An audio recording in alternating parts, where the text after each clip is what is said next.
Dear friends, welcome to the Wednesday Word on Wednesday the 12th of October. My sermon at the 10 o'clock service on Sunday has provoked quite a lot of reaction from a number of you who have been very grateful that I addressed the issue of demon possession and Jesus, the stronger man's power over Satan, who is called the strong man. Some of you have told me how you've experienced this victory in your own lives, which has been such an encouragement. But it does remind us that we are in the midst of a fierce spiritual battle.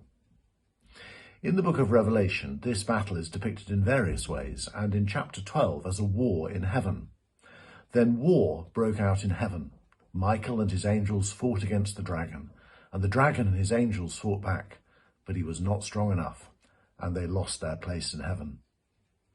The dragon is Satan, and Michael and his angels are the heavenly forces under Christ's control. But the outcome of this battle is certain.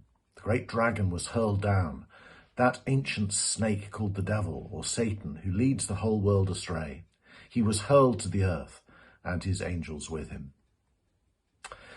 At present, this battle is raging on earth as well as in heaven. We see it in the more obvious signs of demon possession, the horrific attacks on that nursery in Thailand, Putin's diabolic invasion of Ukraine and massacring of civilians. But the New Testament reminds us that Satan, which means the adversary, is active in many other and perhaps less obvious ways. So in John chapter 13, it's the devil, the slanderer, who puts it into the heart of Judas to betray Christ, and of Peter to deny him. Paul warns us of his evil schemes in 2 Corinthians chapter 2, and that it was he who deceived Eve by his cunning in 2 Corinthians chapter 11. Jesus says that his false prophets can lead Christians astray in Matthew 24.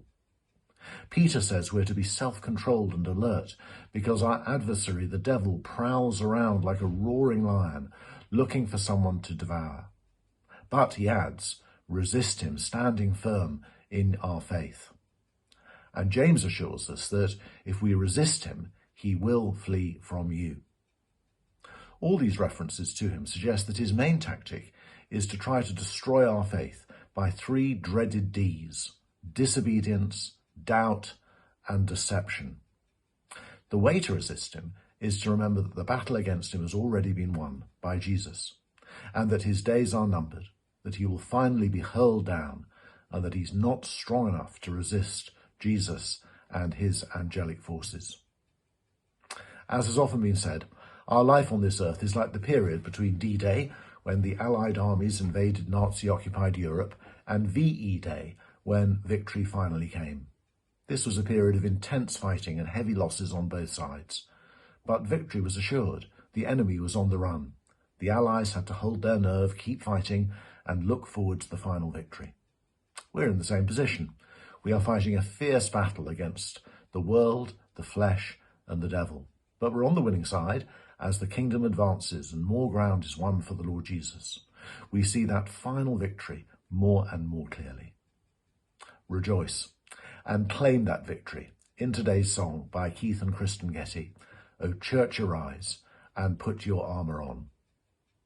When faced with trials on every side, we know the outcome is secure, and Christ will have the prize for which he died, an inheritance of nations. God bless you today.